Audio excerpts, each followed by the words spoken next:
This morning, Trump issued a post which does nothing less than threaten the Iranian people with genocide. A whole civilization will die tonight, he said, never to be brought back. I don't want that to happen, but it probably will. Those words should be chilling to not only the Iranian people, but to everybody. So Piers Morgan just delivered one of the most devastating takedowns of Trump's Iran strategy we've seen from any mainstream commentator.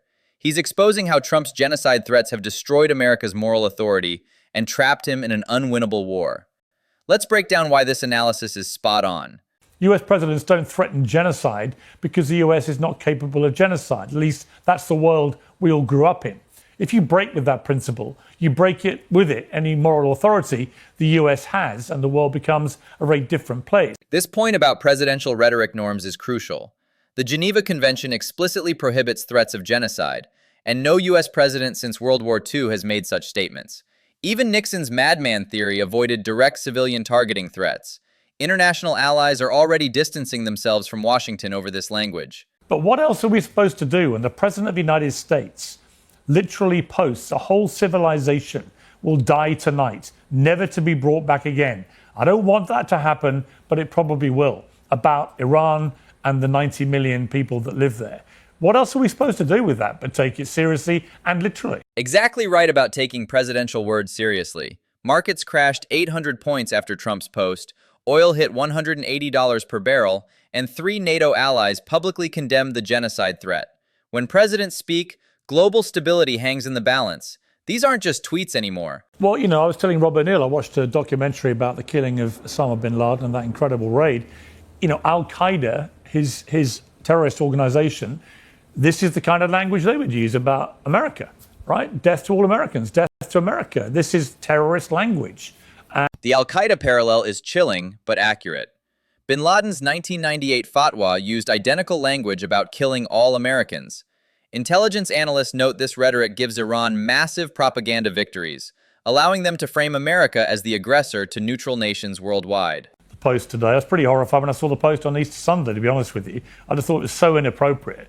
I always have an allowance for Trump to do a bit of trash talking. I don't like it when he trash talks about people who've just died. I think that's inappropriate and wrong. I wish he wouldn't do it. This is a whole different level of trash talking. This is basically threatening public brazen genocide. That's what he's doing. Even Trump's closest allies are horrified. Senator Graham called it inappropriate, while former Defense Secretary Mattis said it damages American credibility. The Easter timing particularly enraged Christian voters who see genocide threats as fundamentally incompatible with their faith's message of peace. Kinsey McFarland, I remember the Donald Trump campaigning to be elected in 2024, who couldn't have been clearer. He was going to stop taking America into these Middle Eastern wars. He thought they were ruinous for the economy.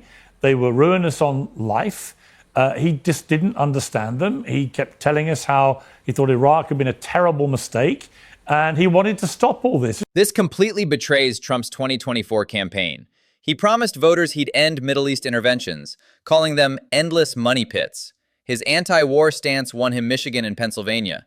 Now those same voters are watching him threaten the largest Middle East war in American history. And what could be a bigger contradiction of I'm not going to drag America into these pointless Middle Eastern wars than dragging America into the biggest and most potentially dangerous and ruinous Middle Eastern war imaginable. And now he's talking about wiping out whole civilizations. How does that sit with Donald Trump, the campaigner? The political betrayal here is staggering. Trump's base voted specifically against Hillary Clinton's hawkish foreign policy. Recent polling shows 67% of Trump voters oppose the Iran war, with many saying they feel lied to.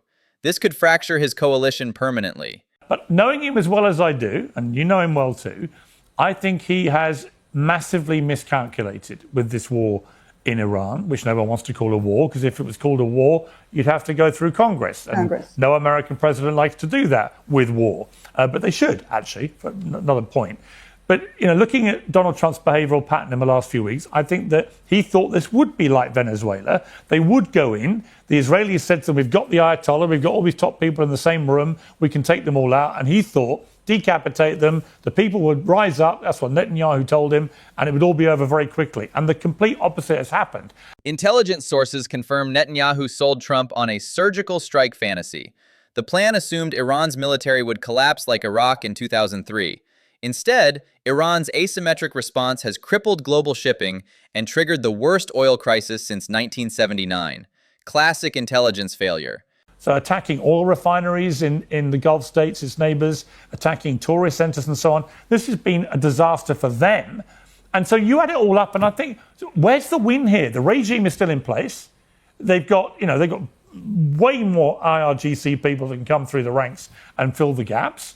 So that hasn't changed. The people are not uprising for a number of reasons. Probably fear of bombs. The Strait of Hormuz is closed. The Strait of Hormuz is closed. And the Strait of Hormuz, exactly.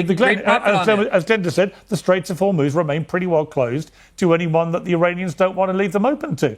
I just am struggling to conclude anything other than Trump has miscalculated, probably because he's been misled by the Israelis that this would be indeed like it was in the 12-day war last summer and like it was in Venezuela. A quick, sharp shock and get out. Iran's Strait of Hormuz strategy has been devastating. They're controlling 40% of global oil shipments while barely firing a shot. Gas prices hit $8 nationwide, crushing American consumers. Trump walked into exactly the economic trap Iran wanted. They're winning without conventional warfare. What if, as Tucker Carlson said, what if in standing up to evil, you start to sound evil yourself? I mean, that is... Well, maybe you do have to fight fire with fire. I mean, you're going up against a terrorist regime. Yeah, but that's the problem, isn't it? I've got a real problem with that. You know, I've always, I've said this many times, I don't want to bore people, but I come from a lot of military in my family, right? And they're horrified about this because there's supposed to be a moral code. I'm sure you abided by it when you served. Absolutely. I know for a fact Rob did.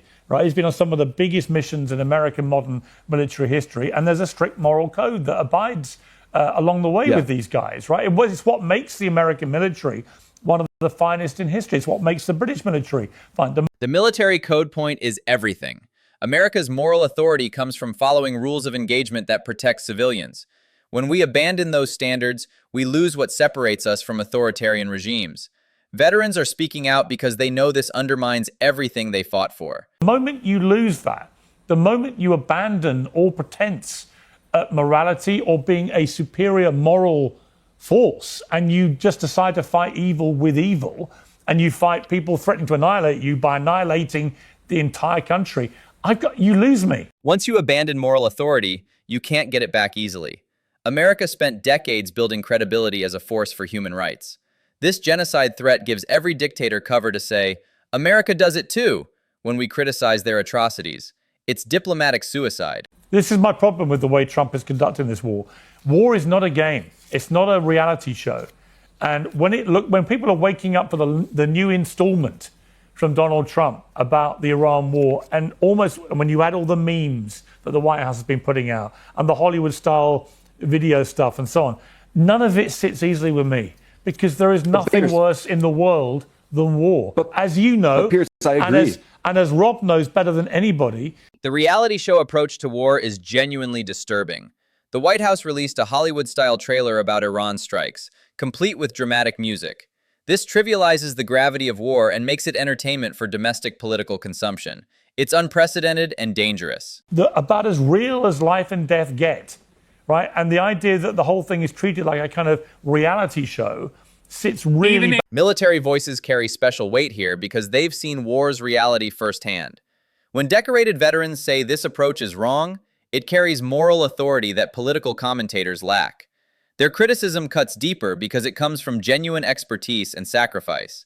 If America sees any moral high ground whatsoever by openly threatening genocide as Trump has done today, whether he meant it or not, the fact he's gone on record as saying it, how can America, when another nation commits an act which they view as morally reprehensible, how can they play the moral card with it going forward? The long-term damage to American moral leadership will outlast Trump's presidency. How can we criticize China's Uyghur policies or Russia's war crimes when we've threatened genocide ourselves? This single statement has undermined decades of human rights advocacy worldwide.